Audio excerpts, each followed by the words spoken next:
কবুল কবুল কবুল। আলহামদুলিল্লাহ, বিয়ে সম্পূর্ণ হলো। কাজের কথা কর্ণকুহরে পৌঁছাতেই টুপ করে আরো কয়েক ফোঁটা জল চোখ দিয়ে গড়িয়ে পড়ল রওশনীর। সে তো ব্যস্ত হয়ে পড়ল তার জীবনের হিসাব মিলাতে, কিন্তু না, মিলছে না। কি হয়ে গেল এটা? আজ থেকে সে বাধা পড়ল আরেকজনের সাথে। হ্যাঁ, একটু আগেই তিন কবুল বলে সে তার এই 18 বছরের অবিবাহিত জীবনের ইতি ঘটিয়ে বিবাহিত মেয়ের তকমা গায়ে দিল। কিন্তু সবচাইতে আশ্চর্যের ব্যাপার তো এটা, যার সাথে তার বিয়ে হলো সে আর কেউ না, তারই জীবনের সবচেয়ে বড় শত্রু, যে তার ভার্সিটি লাইফকে শুরু থেকেই তেনা তেনা করে ছাড়ছে, সেই আরিফ ভাই। ফ্ল্যাশব্যাক। চঞ্চল মেয়ে রওশনী সারাক্ষণ হাসি মজায় থাকতেই বেশি পছন্দ করে সে। তার মতো জীবন উপভোগ করা উচিত। কয়দিনই বা বাঁচবে এই নশ্বর পৃথিবীতে।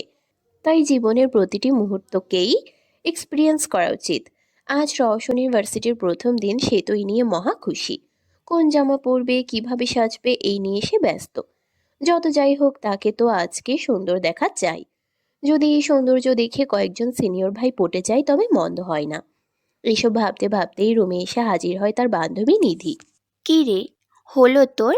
আর কতক্ষণ লাগবে? কথাটা বলতে বলতে এসে অবাক হয়ে যায় নিধি। অবাক নয়নে চেয়ে থাকে তার সামনে দাঁড়ানো সুন্দরী রমণীটির দিকে। এ কি, কি করেছিস কি তুই? নিধির এমন কথায় একটু ভ্যাবাচাকা খেল রওশনী। ভাবতে লাগলো সে আবার করলো কি। না, আর ভাবতে পারছে না, তাই নিধিকেই জিজ্ঞেস করলো। কি করেছি আমি? তুই এভাবেই যাবি ভার্সিটি? হ্যাঁ, কেন, কি হয়েছে? আমাকে কি সুন্দর লাগছে না? খারাপ দেখাচ্ছে? খুলে ফেলবে এগুলো? আরে না না, খারাপ দেখাচ্ছে কে বললো? তোকে তো অপসরা লাগছে রে রুসু। ধুর, তুইও না। আমি আরো কি না কি ভাবলাম। আচ্ছা আচ্ছা, অনেক হয়েছে, এখন চল না, না হলে দেরি হয়ে যাবে। আর প্রথম দিনই দেরি হোক সেটা নিশ্চয়ই চাস না। না না, চাই না, চল তাড়াতাড়ি। নিধি হলো রওশনীর একমাত্র বেস্ট ফ্রেন্ড। রওশনী নিধিদের বাড়ির নিচতলায় ভাড়া থাকে।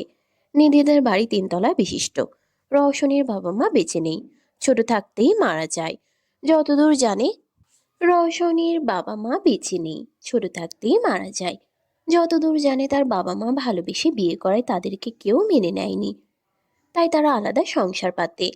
বলতে গেলে নিধির কেউ নেই, তার একমাত্র বান্ধবী নিধি আর তার খালা ছাড়া, যে রওশনীকে তার বাবা মা যাওয়ার পর মানুষ করে। রওশনীর খালা একলাই, তার স্বামী মারা গেছেন আরো আগেই। আর তার মতো তার খালাও এই দুনিয়াতে একাই, তারও কেউ নেই আর রওশনীরও। তাই তো যখন সে শুনলো তার আদরের ভাগ্নির এত দূরে ঢাকা ভার্সিটিতে চান্স হয়েছে, সে তো খুবই চিন্তায় পড়ে যায়। কিভাবে থাকবে সে, কোথায় থাকবে?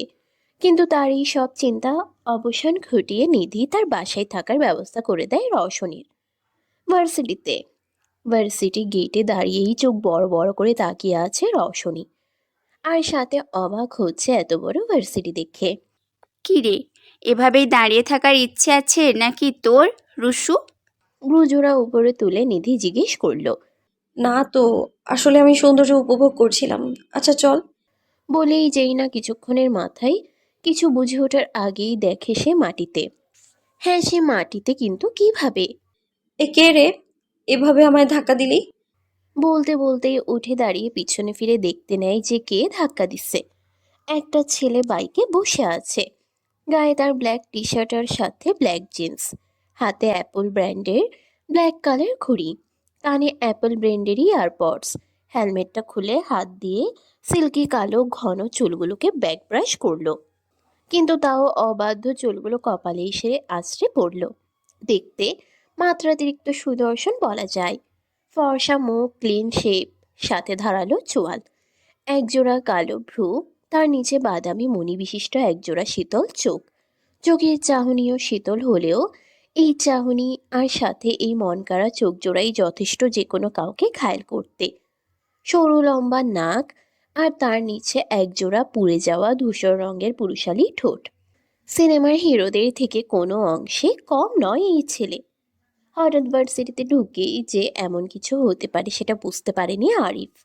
আজকে তাড়াতাড়ি আসার কথা থাকায় সে একটু তাড়াহুড়োই করছিল। তবে এরকম যে একটা অনাকাঙ্ক্ষিত ঘটনা ঘটবে তা বোধহয় বুঝতে পারেনি। আরিফ দ্রুত তার ব্ল্যাক কালারের বিএমডব্লিউ বাইক থেকে নেমে আসে সামনে মেয়েটার কিছু হলো কিনা দেখার জন্য। খানবাড়ির একমাত্র ছেলে আরিফ খান। আরহাম খানও আলিনা খানের একমাত্র ছেলে। আরহাম খানের সারা বাংলাদেশি বলতে গেলে তাদের ব্যবসার বিস্তার। খানবাড়ি মানেই আভিজাত্যের বহিঃপ্রকাশ। এলাকায় তাদের নামডাক, বড় বড় লোকের সাথে তাদের পরিচিতি। এই পরিচিতি ছাড়াই আরিফ তার নিজের পরিচয় তৈরি করে ভার্সিটিতে। ভার্সিটিতে তার দাপট অনেক। একেই তো খানবাড়ির ছেলে, তার উপর সে তার মেধার জোরে প্রতিটা শিক্ষকেরই পছন্দের তালিকাতে। সবকিছুতেই এগিয়ে থাকে আরিফ। আরিফ মেয়েটার কাছে পৌঁছাতেই মেয়েটা উঠে দাঁড়ায়। এই মেয়ে, এইভাবে রাস্তার মাঝখানে দাঁড়িয়ে কি করছিলে? আমি যদি ঠিক টাইমে ব্রেক না চাপতাম তাহলে তো তুমি এতক্ষণে উপরে চলে যেতে। আরিফের কথাই যেন রওশানির আগুনে ঘি ডালার মতো কাজ করে। সে তেতে উঠে। কি? একে তো আপনি আমাকে ধাক্কা দিলেন, তার উপর আপনি আবার আমাকে কথা কথা শোনাচ্ছেন। আজব লোক তো আপনি।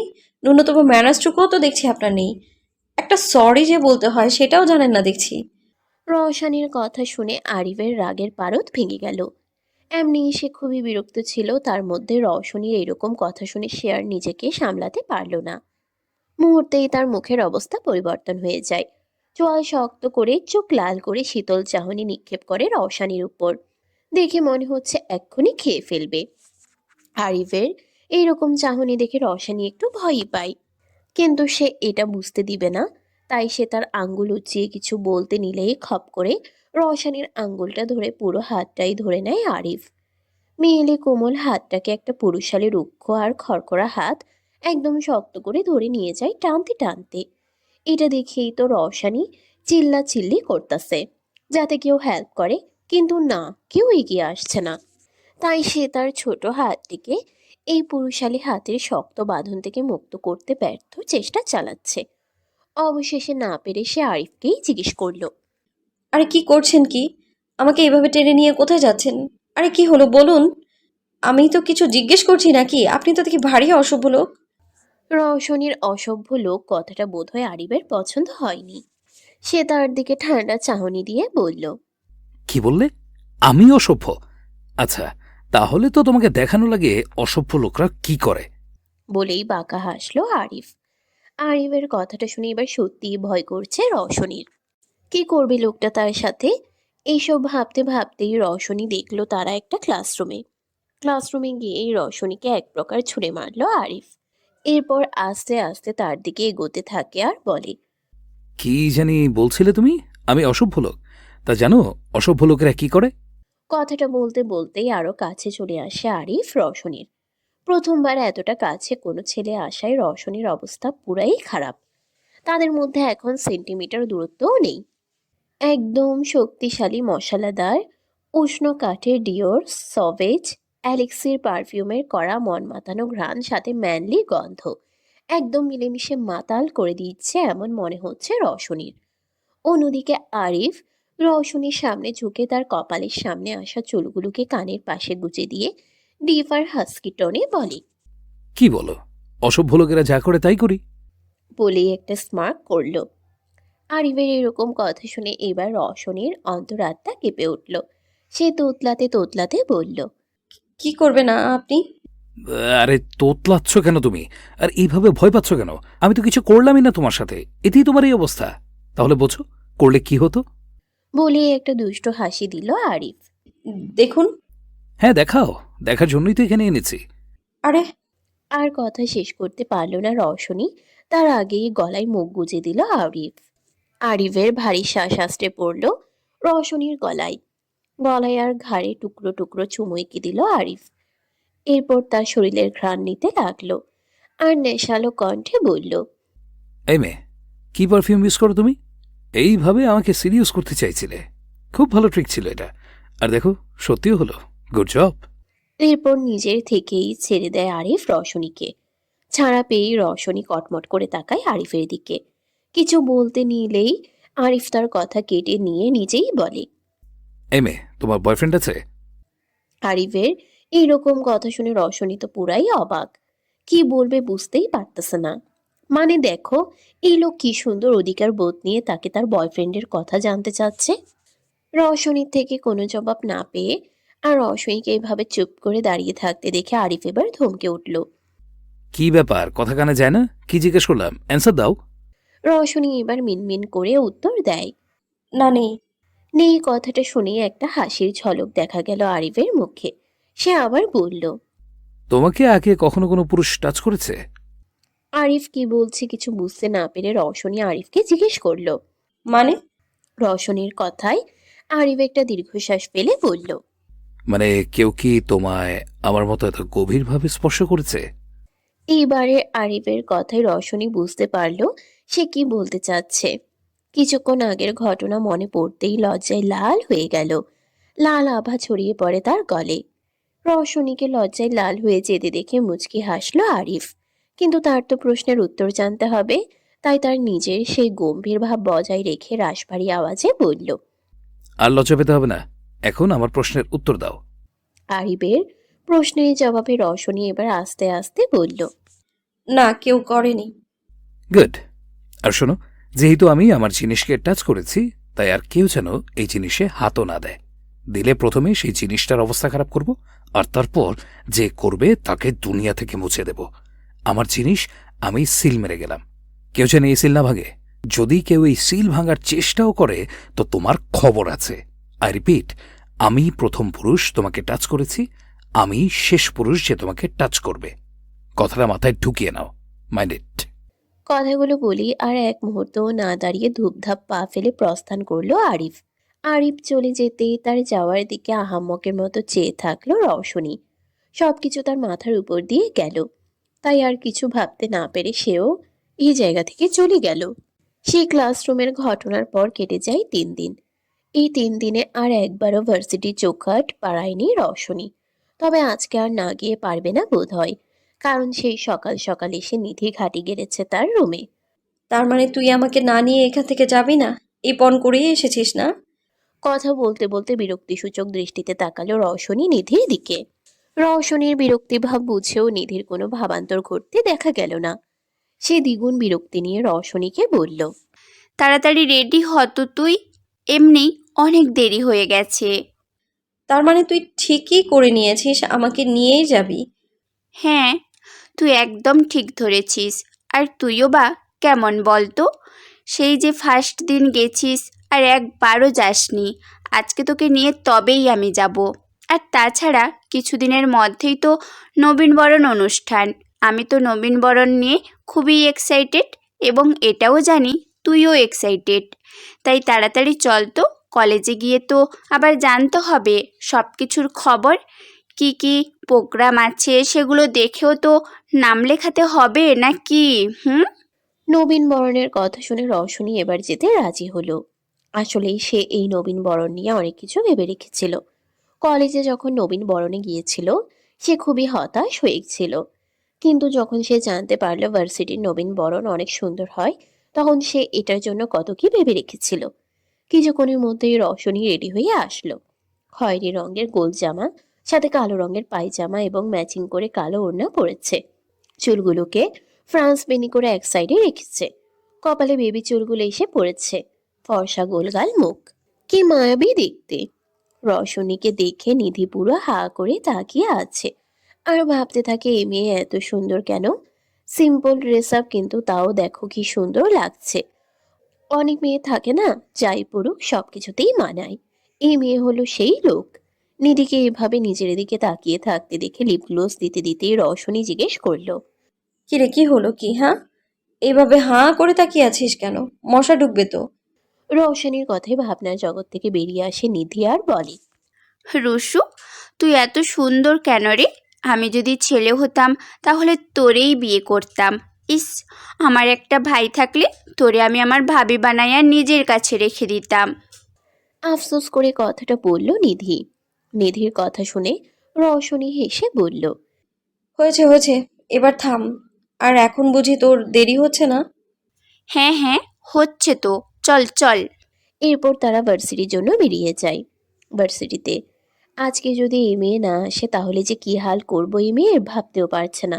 আমাকে তো আর চেনে না আমি কে, এবার না হয় চিনিয়েই দিব। বিড়বিড় করে কথাগুলো বলল আরিফ, আর সাথে একটা গাছের নিচে বসে গেটের দিকে তাকিয়ে থাকে। অন্যদিকে ওর এইরকম ব্যবহার একদম নতুন ঠেকছে রেহানের কাছে। রেহান আর আরিফ কাজিন। আরিফের খালা আফিয়া মির্জারের ছেলে রেহান। রেহানরাও কম ধনী নয়। রেহানের বাবা রায়ান মির্জা। মির্জা কোম্পানি অ্যান্ড ইন্ডাস্ট্রির মালিক। রেহানরা দুই ভাই বোন। রেহানা হচ্ছে রেহানের ছোট বোন। আর থাকতে না পেরে কথাটা জিজ্ঞেসই করে ফেলল রেহান আরিফকে। কিরে ব্রো, তোর কি হয়েছে বলতো? রেহানের কথা কানে যেতেই ভাবনার জগৎ থেকে বেরিয়ে রেহানের কথার উত্তরে আরিফ বলল। কি হবে? কিছুই তো না। আরিফের জবাব যে রেহানের পছন্দ হয়নি সেটা বুঝতেই কপাল কুঁচকালো রেহান। তোর কি আমাকে দেখে কানা মনে হয়? আমি স্পষ্ট দেখতে পারছি তুই সেই কখন থেকে আপন মনে বিড়বিড় করছিস, সাথে গিটারের দিকে তাকিয়ে আছিস। রেহানের কথাই এবার আরিফ বিরক্ত হয়ে বলল। দেখতেই যখন পাচ্ছিস জিজ্ঞেস করছিস কেন তাহলে? আরে বাবা, আমার বলার মানে এই নয়। আমার বলার মানে হলো তোর এইরকম ব্যবহারের কারণ কি সেটাই জানতে চাচ্ছি। কিছু না, কোনো কারণ নেই। আর এবার আমাকে বিরক্ত করা বন্ধ কর। অগত্যা রেহান আর কিছু জিজ্ঞেস করার সাহস পায় না, কারণ সে তো জানে তার ভাইকে। বলবে না মানে বলবেই না। এরই মধ্যে ভার্সিটিতে ঢোকে রওশনি আর নিধি। রওশনি যেতে নিলেই সামনে তাকাতেই দুই জোড়া চোখের মিলন ঘটে। সময় যেন থমকে যায়। দেখে মনে হচ্ছে দুই জোড়া চোখ কত কথা জানি বিনিময় করছে নিজেদের মধ্যে। এতদিন পর হঠাৎ সেই চিরচেনা মুখটাকে দেখেই থমকে গেল আরিফের শরীর। তার হৃদকম্পন অস্বাভাবিকভাবে চলছে। নিজের এমন অবস্থা দেখে নিজেই অবাক হয়। কিছু না ভেবেই চলে যায় রওশনির কাছে। হঠাৎ আরিফকে সামনে আসতে দেখে ভড়কে যায় রওশনি। অবাক নয়নে তাকাতেই দেখতে পায় বাদামি মণি বিশিষ্ট একজোড়া চোখের তৃষ্ণার্ত অবস্থা। আরিফের এরকম অবস্থা দেখে যদিও অবাক হয় রওশনি, তবে সেদিকে এত পাত্তা না দিয়ে সামনে চলে যেতে নিলেই বাদ সাথে আরিফ। রওশনির ওড়না ধরে দাঁড়িয়ে যায়। 3 দিন পর রওশনির আগমনে যেন স্বস্তি ফিরে পায় আরিফ। তাই তো সে তার চোখের তৃষ্ণা মেটাতে ব্যস্ত হয়ে পড়ে। কত কথা জানো সে বলতে চাইলেও বলতে পারছে না। গভীর দৃষ্টি নিক্ষেপ করে তাকিয়ে থাকে। তবে তার স্থির হলো কই। এই যে সামনে দাঁড়ানো বোকা মেয়েটা, সেটা স্থির হতে দিল না। সামনে হাঁটা ধরল। ওর এইরকম সামনের দিকে চলে যাওয়াতে বেজায় বিরক্ত হয় আরিফ। এই মেয়েকে একটু বোঝে না। বুঝবে কিভাবে, সে তো বোকা। শুধু জানে কিভাবে চলে যেতে হয়। এক মনে এসব ভাবতে ভাবতেই হঠাৎ এক কাণ্ড করে ফেলে আরিফ। কিছু না বুঝিয়ে রওশনির ওড়না ধরে দাঁড়িয়ে পড়ে। ওড়নায় টান লাগতেই তাড়াতাড়ি পিছনে ফিরে রওশনি। যা ভাবছিল তাই। মহৎ আরিফের মহৎ কাজ এটি। কপাল কুঁচকে চোখ জোড়া ছোট ছোট করে তাকিয়ে রওশনি বলল। আরে আজব তো, কি সমস্যা আপনার? কথা নেই বার্তা নেই, আমার ওড়না ধরে টান দিচ্ছেন কেন? আপনার ওড়না পরতে ইচ্ছে হয়েছে তো আমায় বললেই তো হতো। কথাগুলো বলতে বলতেই আরিফের হাত থেকে নিজের ওড়নাটা ছাড়ানোর চেষ্টা করে রওশনি, তবে একচুল পরিমাণও সরাতে পারে না। এটা দেখে সে আবার বলে। আরে বললাম তো দিব ওড়না, তবে আজকে পারবো না, কালকে বাসা থেকে নিয়ে আসবো। একটা না দুইটা নিয়ে আসবো, এখন প্লিজ ছেড়ে দিন। করুণ সুরে কথাটা বলল রওশনি। এই মেয়ে, তুমি এত বক বক করো কেন বলো তো? আর ঠিক করে দাঁড়িয়ে থাকা মনে হয় তোমার ডিকশনারিতে নেই, না? চুপচাপ দাঁড়িয়ে থাকো আর আমাকে দেখতে দাও। কি দেখবেন আপনি? আমার জিনিস, যা আমার চোখের তৃষ্ণা মেটাবে। তো দেখুন না, আমায় ধরে রেখেছেন কেন বলুন তো? সে তো দেখতেই আছে, তোমার বলা লাগবে না। আর একবার যদি আমাকে বিরক্ত করেছো তো। তো কি করবেন? আরিফের কথা কেটে নিয়ে রওশনি জিজ্ঞেস করলো। বেশি কিছু করব না, শুধু 3 দিন যে আসুনি সেটার শাস্তি দেব। বলেই বাঁকা করে হাসলো আরিফ। আরে এ আবার কোন মুসিবতে পড়লাম? তোর জিনিস তুইই দেখ না রে ভাই, আমাকে এইভাবে ধরে রাখার কোনো মানে হয়?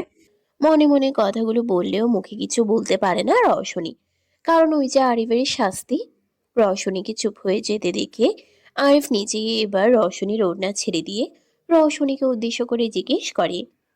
এখন বলো, এই 3 দিন ভার্সিটি কেন আসুনি? ভার্সিটিতে উঠতে না উঠতেই ডানা গজিয়েছে নাকি? নেক্সট টাইম আর একবারও ভার্সিটি অফ দিতে যেন না দেখি। দিলেই সোজা বাসায় গিয়ে উঠিয়ে নিয়ে আসবো। কি করব? ধমকে জিজ্ঞেস করলো আরিফ। বাসা থেকে নিয়ে আসবেন। মিনমিন করে সাথে মুখ ছোট করে কথাটা বলল রওশনি। গুড। আরিফের গুড কথাটাকে ভেঙিয়ে বলল রওশনি। রওশনির কথা শুনে এবার জোরে জোরে হাসতে লাগলো নিধি, যে এতক্ষণ নদীর পাশে দাঁড়িয়ে নীরব দর্শকের ভূমিকা পালন করছিল। নিধির হাসি যেন গায়ে জ্বলন ধরিয়ে দিল রওশনীর। সে নিধিকে ফেলেই চলে গেল। রওশনীকে চলে যেতে দেখে নিধিও ওর পিছে পিছে হাঁটা শুরু করে, কারণ এখন তো তাকে তার রসুর রাগ ভাঙাতে হবে। ক্লাসরুমে অনেক কষ্টে নিধি সফল হয়েছে রওশনী রাগ ভাঙাতে। এখন দুজন আবার গল্প জুড়েছে। গল্প বলতে বলতে রওশনী তাকে নবীন বরণ নিয়ে জিজ্ঞাসা করছে। নিধু, নবীন বরণ উপলক্ষে কি কি প্রোগ্রাম আছে রে? জানি না তো, নাচ গান যে থাকবে তা তো নিশ্চিত, আর কি কি আছে বলতে পারবো না। ওদের কথার মাঝখানে এক স্যার সাথে আরো তিনজন, দুইজন মেয়ে ও একজন ছেলে এসে কি জানি বলতে শুরু করলে রওশনী আর নিধির কথা রীতি ঘটে। তারা মনোযোগ দেয় কথায়। নবীন বরণের সব ইনফরমেশন দিতে এসেছিল তারা। নাচ গান তো থাকবেই, সাথে এবার নবীন বরণের সবচেয়ে বড় আকর্ষণ নাটকও যোগ করা হয়েছে। এবার প্রথম নাটক যোগ করা হয়েছে। যারা এসেছিল বলতে তারা বলা শেষ করে এখন নাম লিখে নিচ্ছে কে কোনটায় অংশগ্রহণ করবে। নিধি নাচতে ভালোবাসে, তাই সে নাচতে নাচতে গেছে নাচের জন্য নাম লেখাতে। রওশনীও খুব খুশি। প্রথমে ভাবছিল কিছুতেই নাম দিতে পারবে না, কারণ নাচ গানে একদমই কাঁচা, কখনো এগুলোতে অংশ নেয়নি তো তাই। তবে অভিনয়ে সে খুব ভালো, এটা তার পছন্দের একটা জিনিস। ছোট থেকে অনেক অভিনয় প্রোগ্রামে অংশ নিয়েছে। আর কিছু না ভেবে চলে গেল তার সেই কাঙ্ক্ষিত অভিনয়ে নাম দিতে। সবার নাম নিয়ে স্যার আর সিনিয়ররা চলে গেলেন, আর যাওয়ার আগে বলে গেছেন আগামীকাল থেকে তাদের প্র্যাকটিস শুরু। তারা চলে যেতেই রওশনী আর নিধিও ক্লাস থেকে বের হয়ে যায়। এখন আর ক্লাস করবে না। যেতে যেতে নিধি রওশনীকে বলল। তাড়াতাড়ি পা চালিয়ে চল, আজকে বাসায় তাড়াতাড়ি মা যেতে বলেছে। কেন, আজকে কি কিছু আছে? না, কিছুই নেই। তাহলে? কিচ্ছু নেই বলতে আজকে ফুপুর বাসায় যাব আমরা সকলে। ফুপু অসুস্থ, ফোন করে কালকেই বলেছে মাকে দেখতে যেতে, তাই তো আজকে আমরা সবাই যাব সেখানে। তার মানে তো বাড়ি একদম ফাঁকা থাকবে, তাই না? হ্যাঁ, তা তো থাকবেই। ফিরবি কখন? সন্ধ্যার পরেই চলে আসবো। ও, আচ্ছা, তোর আবার ভয় করছে না তো? ভয় কেন করবে? এই যে তোর একলা থাকা লাগবে। সারা জীবন একলা থেকে এখন আর ভয় করে না। কথাটা বলতে নিয়ে একটা চাপা শ্বাস বেরিয়ে এলো রওশনীর বুক ছিঁড়ে। রওশনীর অবস্থা বুঝতে পেরে নিধি কথা ঘুরিয়ে বলল। রুশু, তুইও চল না রে আমাদের সাথে। না রে, আজকে যেতে পারবো না। কেন? আসলে আমার কিছু কেনাকাটা করা লাগবে। কি কিনবি তুই? এই গ্রোসারির জিনিস আর সাথে আমার প্রয়োজনীয় টুকটাক কিছু জিনিসপত্র। কখন কিনবি? এখনই যাব ভাবছি, কারণ বাসায় গেলে তারপর আসতে অলস লাগবে আমার। কথা বলতে বলতেই তারা ভার্সিটির গেটে চলে আসে। গেটের সামনে দাঁড়িয়ে নিধি আবার জিজ্ঞেস করে। তাহলে তো তুই আর এখন বাসায় যাবি না? না। আচ্ছা, আমি তাহলে যাই, আবার না হলে দেরি হয়ে যাবে। হ্যাঁ হ্যাঁ, যা যা। এরই মধ্যে একটা রিক্সা দেখতে পেলে নিধি সেটার উপর উঠে আবার রওশনীকে বলে। আমি গেলাম, তুই সাবধানে যাবি কিন্তু। হ্যাঁ বাবা, যাব। তুইও সাবধানে যাস। নিধি চলে যেতেই রওশনীও হাঁটা দেয় উল্টো পথে। আর ভাবতে থাকে, এই নিধি আর খালামণি ছাড়া দুনিয়াতে আর ওর আপন বলতে কেউ নেই। এই দুইজনই একমাত্র যারা ওকে নিয়ে ভাবে, চিন্তা করে। টাকা থাকলেই যে সবকিছু হয় এমন নয়, তার জলজয়ন্ত উদাহরণ রওশনী নিজেরই। রওশনীর বাবা আগেই মেয়ের ভবিষ্যতের কথা ভেবে ব্যাংকে ওর জন্য আলাদাই টাকা জমা করে রেখেছেন, যা দিয়ে এখন সে তার একলা জীবন বিন্দাস কাটিয়ে দেয়। টাকার অভাব টাকার অভাব হয় না বললেই চলে। তবে যেটার অভাব ওর সবচাইতে বেশি সেটা হলো একটা পরিবার। ও পরিবার কেমন হয় জানে না। ওর মাঝে মাঝে খুব ইচ্ছে হয় মায়ের ভালোবাসা পেতে, বাবার আদরের স্নেহ পেতে। তবে সব ইচ্ছেই যে পূরণ হয় এমন তো আর না। হঠাৎ হর্নের আওয়াজে রওশনী ভাবনার জগৎ থেকে বেরিয়ে আসে। সামনে তাকাতেই দেখে ও রাস্তায় দাঁড়িয়ে। এখান থেকে একটু সামনেই সবজির বাজার। আর দেরি না করে সবজির বাজারের দিকে যেতে লাগলো। সবজির বাজারে আরে আফা, এখানে সব সবজি ফ্রেশ আর খুব ভালো, চোখ বন্ধ করে নিতে পারেন। একজন বিক্রেতা তার সামনে দাঁড়ানো এক ভদ্র মহিলাকে বলতেছেন। ভদ্রমহিলার কোনরূপ পরিবর্তন না ঘটলে লোকটি নিজেই আবার বললেন। কি কোন আফা, দিমু এডি?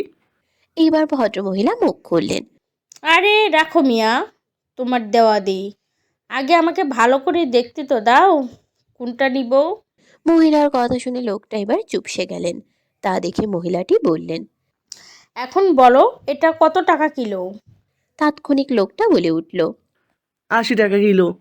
কি? কিসের 80 টাকা কিলো? কিছু উল্টাপাল্টা দাম বলছেন? মহিলাটির কিছু বলার আগেই রওশনী পাশ থেকে উক্ত কথাটা বলল। রওশনীর কথা শুনে এবার লোকটা বলল। কি আফা, কি যে কোন আপনি উল্টাপাল্টা দাম কমুকে? যা ঠিক ওইটাই তো কইতেছি। আর সামনে আমার কাস্টমার ভাই বাড়াইছেন না। কথাটা শেষ করতেই ভদ্রমহিলা এবার বললেন। তুমি চুপ করো, ও তো ঠিকই বলেছি। ও না বললেও আমি বলতাম। তুমি ঠিক দাম চাও। আর শোনো, তোমার কি মনে হয় আমার এইসব বাজারের দাম সম্পর্কে কোনো আইডিয়া নাই?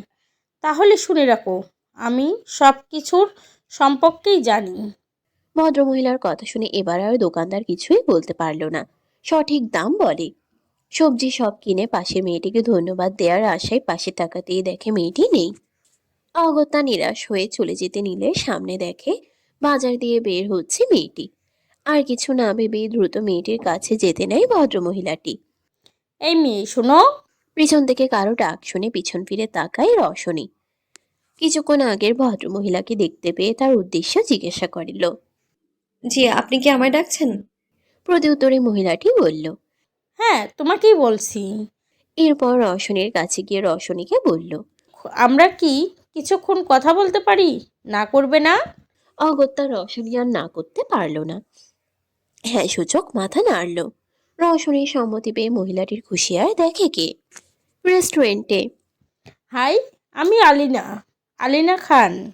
এইটুকু বলতেই রওশনী আলিনাকে জিজ্ঞেস করলো। কি? আপনি কি তাহলে খান ইন্ডাস্ট্রির ভাইস চেয়ারম্যান আলিনা খান? রওশনীর অবাক আর কৌতূহল মিশ্রিত কথা শুনে আলিনা একটু মুচকি হেসে বলল। হ্যাঁ, আমি। এবার আরো উৎসাহ নিয়ে রওশনী আলিনাকে বলল। আপনি তো ছবির চাইতেও বাস্তবে আরো বেশি সুন্দর। ওর কথা শুনে এবার আলিনা হেসে দিয়ে বলল। নিজেই তো কত সুন্দর। নিজে এত সুন্দর হয়ে আমাকে বলছো সুন্দর? আলিনার কথা শুনে রওশনী এবার একটু লজ্জাই পেল। ওকে লজ্জা পেতে দেখে আলিনাই বলে উঠল। তা এই যে মিস সুন্দরী, তোমার নামটা কি বলা যাবে? আলিনার কথা এবার রওশনী হেসে বলল। হ্যাঁ হ্যাঁ, কেন নয়, অবশ্যই। আমি রোশনি। রওশনী নাম শুনতেই আলিনা বলে উঠল। ওয়াও, রৌশনী, কি সুন্দর নাম। তোমার মতো তোমার নামটাও খুব সুন্দর। আলিনার কথাটা এবার রওশনীকে লজ্জায় ফেলে দেয়। যা দেখে আলিনা মুচকি হেসে আবার বলল।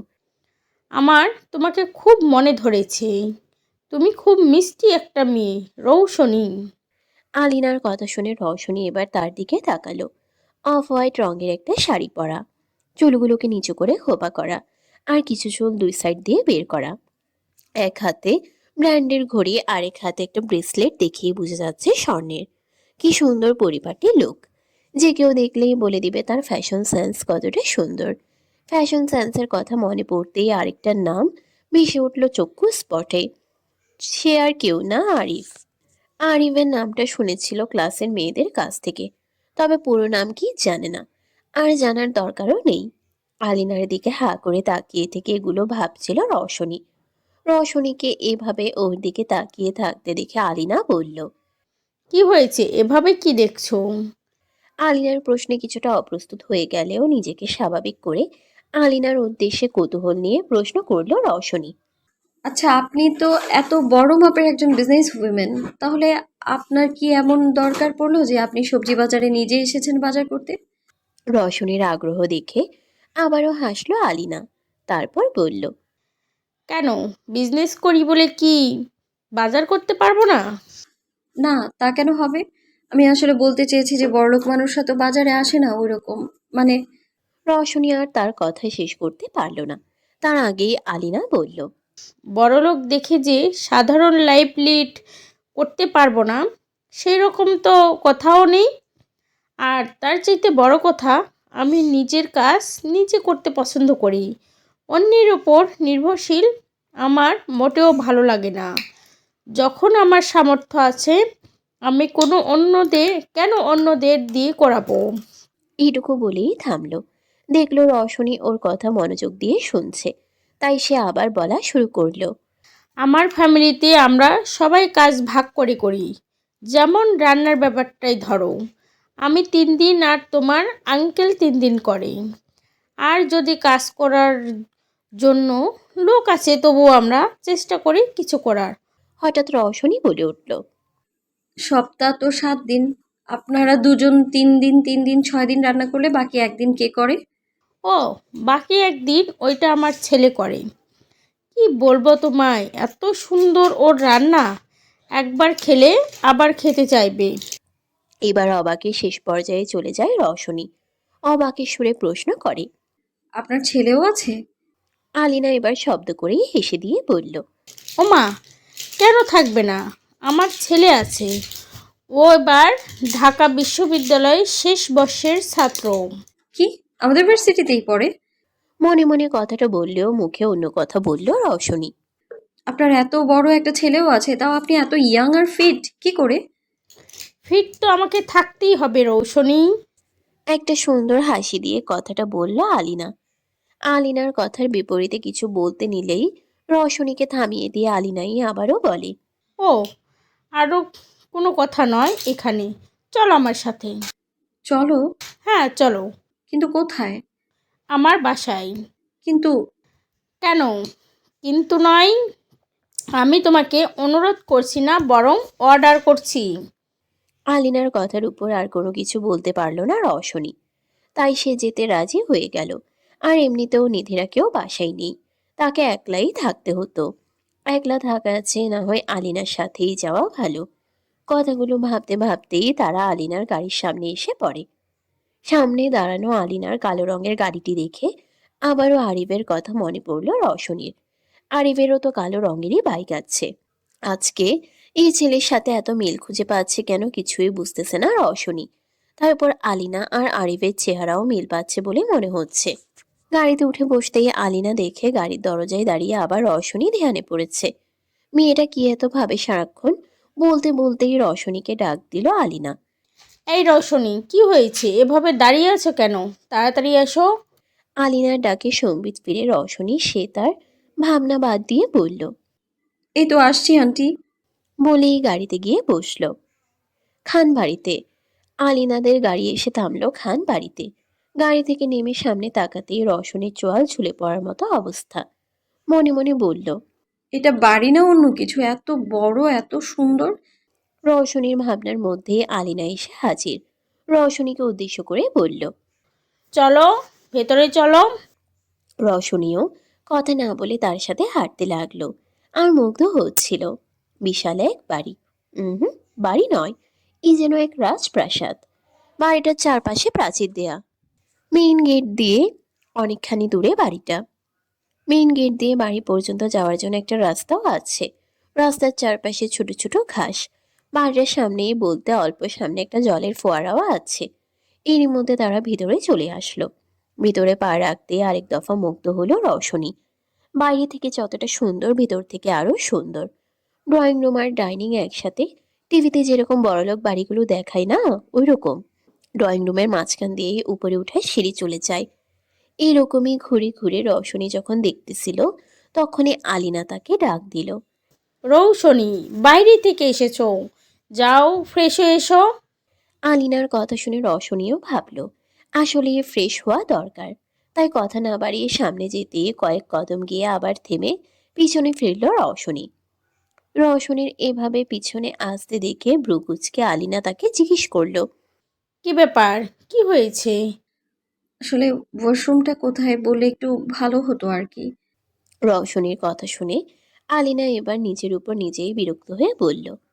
এই দেখছো, আমিও না কি যে করি, একদম ভুলেই গিয়েছিলাম। দাঁড়াও, আমি কামিনীকে ডাকছি। বলে কামিনীকে ডাকতে লাগলেন। কামিনী, কামিনী, কোথায় তুই? আলিনার ডাক শুনে হন্তদন্ত হয়ে ছুটে আসে কামিনী। কি হয়েছে ম্যাডাম, আমাকে ডাকছিলেন? হ্যাঁ, তোকেই ডাকছিলাম। জি ম্যাডাম, বলুন কি করতে পারি? কামিনীর কথা শুনে আলিনা বলল। শোন, ও হলো রৌশনী। রওশনীকে উদ্দেশ্য করে কথাটা বললেন আলিনা। আলিনার কথা শুনেই কামিনী বলতে শুরু করলো। হ্যালো ম্যাম, আমি কামিনী। কামিনীর কথা এবার বিরক্ত হয়ে আলিনা বলতে লাগলেন। উফ, কামিনী, পরিচয় টরিচয় পরে হবে, আগেও একটু ওয়াশরুমটা দেখিয়ে দে। এমনি মেয়েটা সে কতক্ষণ ধরে দাঁড়িয়ে আছে। সরি, আমি এক্ষুনি ম্যামকে ওয়াশরুম দেখিয়ে দিচ্ছি। কথাটা বলে রওশনীকে নিয়ে যেতে নিলেই আলিনা আবার বলে উঠল। আর শোন, ওর সাথেই থাকবি, ওর কি লাগে না লাগে খেয়াল করবি। ও আমার স্পেশাল লোক, ওর জানি কোনো অসুবিধা না হয়।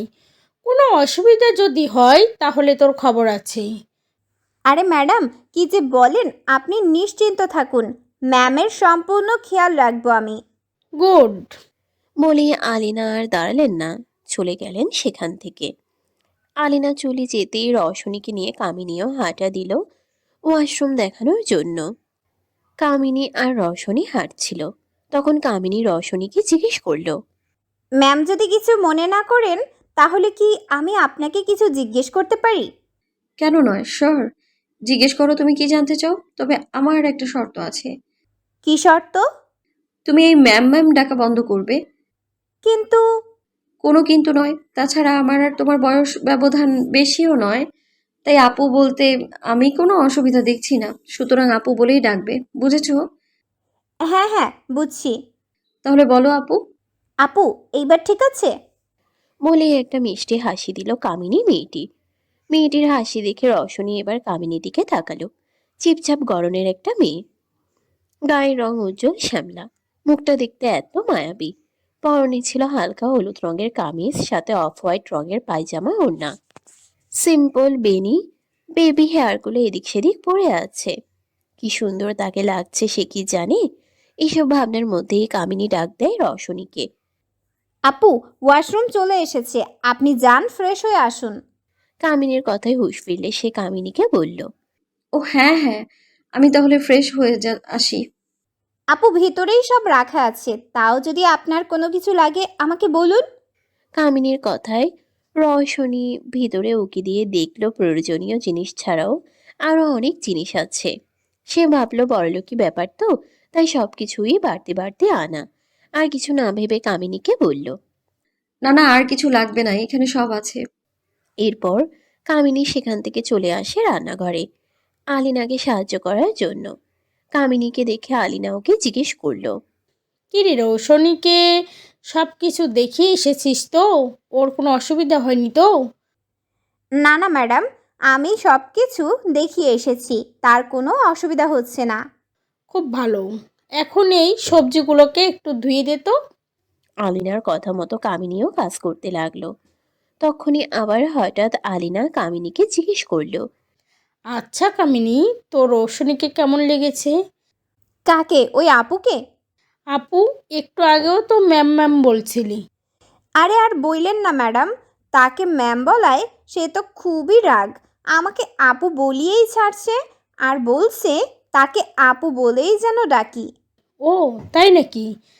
হ্যাঁ, তাহলে আর বলছি কি, সত্যি বলতে আপুকে আমার বেশ লেগেছে। যেমন দেখতে সুন্দর, তেমন তার অমায়িক ব্যবহার। কামিনীর মুখ থেকে রওশনীর প্রশংসা শুনে শব্দবিহীন হাসলো আলিনা। মুখের হাসি বজায় রেখে বলতে লাগলো। তাহলে তোর আবির ভাইয়ের সাথে মানাবে বল? মেয়েটাকে আমারও খুব পছন্দ হয়েছে। একটা মেয়েই তো আমি চাইছিলাম আমার আবিরের জন্য। মানাবে মানে? খুব মানাবে, কিন্তু ম্যাডাম আপনি কি করতে চাইছেন? মেয়েটাকে আবিরের বউ করে আনবো ভাবছি। আবিরের বউ হলো, সাথে আমি একটা মেয়েও পাবো। আর সে যদি হয় রৌশনীর মতো এত মিষ্টি একটা মেয়ে, তাহলে তো কোথায় নেই। তাহলে বল, ব্যাপারটা সুন্দর না? হ্যাঁ, সে তো সুন্দর, কিন্তু ম্যাডাম আবির ভাই কি রাজি হবে? রাজি না হয়ে যাবে কোথায়? এই রকম মেয়ে আর পাবে? যদি রাজি নাও হয় তাহলেও আমি ওদের বিয়ে দিবই। ওদের মিলাতে যা যা করা লাগে সব করব। আমিও আপনার সাথে আছি ম্যাডাম। উৎফুল্ল হয়ে কথাটি বলে উঠল কামিনী। রওশনীর আগমনে ওখানেই তাদের কথার ইতি ঘটে। রওশনীকে দেখে আলিনা একটা মিষ্টি হাসি দিয়ে জিজ্ঞেস করলো। ফ্রেশ হয়ে গেছো? কোনো অসুবিধা হয়নি তো? আলিনার হাসি মাখা কথার উত্তরে রওশনীও একটা হাসি দিয়ে প্রশ্নের জবাব দিল। না না, কোনো অসুবিধা হয়নি। তাহলে বসো, আমি তোমাকে খাবার দিচ্ছি। না না আন্টি, তার দরকার নেই। কোনো কথা নয়, চুপচাপ বসো। আর দেখেও মনে হচ্ছে সকাল থেকে কিচ্ছু খাওনি। রওশনী আসলেই সকাল থেকে কিছুই খায়নি। ভার্সিটি থেকে কেনাকাটা করে বাসায় ফিরে খাবে ভাবছিল, কিন্তু তা তো আর হলো না। এমনিই তার ক্ষুধা লাগছে, তার উপর আলিনা তাকে জোর করায় আর কোনো দ্বিমত না করে বসে পড়ল ডাইনিং টেবিলে। এরই মধ্যে আলিনা আর কামিনীও খাবার নিয়ে চলে আসে। আলিনা রওশনীর জন্য খাবার বাড়তে বাড়তে কামিনীকে বলল, কামিনী, তুইও বস, বসে পড়। কিছু খাসনি তো তুইও? এই তো বসছি। বলে কামিনীও বসে পড়ল। এবার রওশনীকে উদ্দেশ্য করে আলিনা বললেন। নাও নাও শুনি, খেয়ে নাও। তবে রওশনীকে খাবার খেতে না দেখে আর হাঁসফাঁস করতে দেখে আলিনা জিজ্ঞেস করলো, কি হলো রৌশনী, খাচ্ছ না কেন? কোনো অসুবিধা? না আন্টি, কোনো সমস্যা নেই। আসলে কি আসলে? আমরা তো বসে পড়লাম, বাড়ির আর মানুষ খাবে না। তারা কই? তাদের তো দেখতে পাচ্ছি না। ও, এই ব্যাপার। এখন বাড়িতে মানুষ আমরা তিনজনই। তোমার আঙ্কেল এখন অফিসের কাজে বাহিরে। আর যদি বলো আমার ছেলের কথা, তাহলে বলবো আর তার আসার কোনো ঠিক নেই। কোথায় কোথায় যে থাকে ওই ভালো জানে। ও হুম, এখন খাওয়া শুরু করো তো, তারপর আমরা গল্প করব। এরপর তারা তাদের নিজেদের মতো খেতে থাকে। কিছুক্ষণ পর খাওয়া শেষ করে তারা তিনজনেই এসে বসেছে সোফায়। আচ্ছা রৌশনী, আমি তো আমার সম্পর্কে অনেক কিছুই বললাম, এখন তুমি তোমার সম্পর্কে কিছু বলো। নিজের সম্পর্কে? হ্যাঁ, নিজের সম্পর্কে। কি বলবো? যা ইচ্ছা। এই ধরো, তোমার বাবা মাকে নিয়ে তুমি কোথায় থাকো, কোথায় পড়ো, এইসব আর কি। বাবা মার কথা শুনে রওশনীর বুকের ভিতর ধক করে উঠল। সে একটা দীর্ঘশ্বাস ফেলে, যা দেখে আলিনা কিছু বুঝতে পারল না। সে তাই রওশনীকে জিজ্ঞেস করলো, তাহলে? আসলে আমার বাবা মা নেই। আমার বাড়ি এখানে না, রাজশাহীতে। আমি এখানে পড়াশোনা করার জন্য এসেছি। আমার এক বান্ধবীর বাড়িতে থেকে পড়াশোনা করি আমি। আমি ঢাকা বিশ্ববিদ্যালয়ের প্রথম বর্ষের ছাত্রী। কথাগুলো বলেই থামলো রওশনী। তোমার বাবা মায়ের ঠিক হয়েছে? কি আর হবে, ছোট থাকতেই আমাকে একলা করে দিয়ে ওই পরপারে চলে গেছে।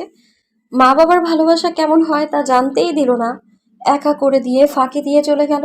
জানেন আন্টি, আমার আপন বলতে নিধি আর খালামণি ছাড়া কেউ নেই। সবার ফ্যামিলি আছে, কিন্তু আফসোস আমার নেই। না, নেই কেউ ভালোবাসার মতো। ছোটবেলায় দেখতাম আমার সাথের ছেলে মেয়েদের মায়েরা তাদের খাবার বেড়ে খাইয়ে দিত, কিন্তু আমাকে দেখুন, মায়ের হাতে খাওয়া কি জিনিস আমি জানিই না। বাবাদের স্নেহ কেমন হয় আমি জানিই না।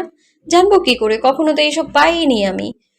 কথাগুলো বলতে বলতেই টুপটাপ করে পানি পড়ছিল রওশনীর। হঠাৎ রওশনী নিজেকে সামলে নিল। আবেগের বশবর্তী হয়ে কি বলে ফেলল। সে তো চায় না তার এই শক্ত খোলসের ভিতরের মানুষটাকেও দেখুক। তাই আর কিছু না ভেবে তাড়াতাড়ি করে চোখের পানি মুছে বলল, সরি আন্টি। বলে আলিনার দিকে তাকাতেই দেখলো তার চোখও ভিজে গেছে। সে তো স্বাভাবিকভাবেই বাবা মায়ের কথা জিজ্ঞেস করেছিল রওশনীকে, কিন্তু কে জানতো মেয়েটার এত দুঃখ। তার বাবা মা নেই। মেয়েটা বাবা মায়ের জন্য কতটা কষ্ট পাচ্ছিল।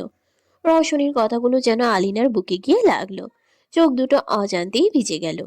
এরই মধ্যে রওশনীর বলা সরি শুনে আলিনা বলল, তোর পাগলি, সরি বলছো কেন তুমি? বরিং সরি তো আমার বলা উচিত, না জেনে তোমার ঘায়ে আঘাত দিলাম। না না আন্টি, আপনার এতে কোনো দোষ নেই। শোনো রৌশনী, তোমার মা নাই তো কি হয়েছে, আমি আছি না? আমাকে তুমি তোমার মা ভাববে। এখন লক্ষ্মী মেয়ের মতো আমার বুকে এসো তো। আলিনার কথা শুনে রওশনী তো পুরোই অবাক। কি করবে বুঝতেই পারছে না। রওশনীর অবস্থা দেখে আলিনাই আবার বলল, কি হলো, আমাকে বুঝি মা হিসেবে পছন্দ হয়নি? না না, তা কেন হবে? তাহলে আসো। এবার আর রওশনী নিজেকে ধরে রাখতে পারল না। বুকে মুখ গুজে দেয় আর নিজের সে খোলসকে ভেঙে আলিনাকে বলল, আন্টি, আমি কি আপনাকে একটু মা ডাকতে পারি? আসলে এভাবে কখনোই তো মায়ের মমতা পাইনি। বলেই কান্না করে দিল।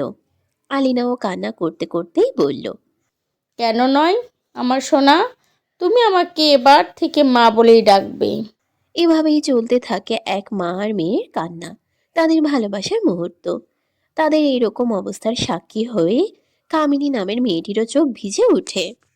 কিছুক্ষণ পর রওশনী আলিনার বুক থেকে মাথা তুলে। কান্না করার ফলে মেয়েটার বেহাল অবস্থা। ফর্সা মুখশ্রী লাল হয়ে গেছে, চোখ জোড়াও লাল হয়ে আছে, চোখের কোণে জল চিকচিক করছে। নাক আর গালটা একটু বেশি লাল হয়ে গেছে বলে মনে হচ্ছে আলিনার কাছে। সে এতক্ষণ রওশনীকেই পর্যবেক্ষণ করছিল। হঠাৎ নীরবতা ভেদ করে রওশনী বলল, ধন্যবাদ আন্টি, আজকে খুব হালকা লাগছে আমার নিজেকে, অনেক শান্তি শান্তি লাগছে। ধুর পাগলি মেয়ে, মায়ের কাছে কিসের ধন্যবাদ শুনি? আর তোমাকে বলছি না আমাকে মা বলে ডাকবে, তাহলে আবার আন্টি কিসের? কান্না করার দরুন মাথা ব্যথা করছে। এই এক সমস্যা, কান্না করলেই হলো মাথা ব্যথা শুরু হয়ে যায়।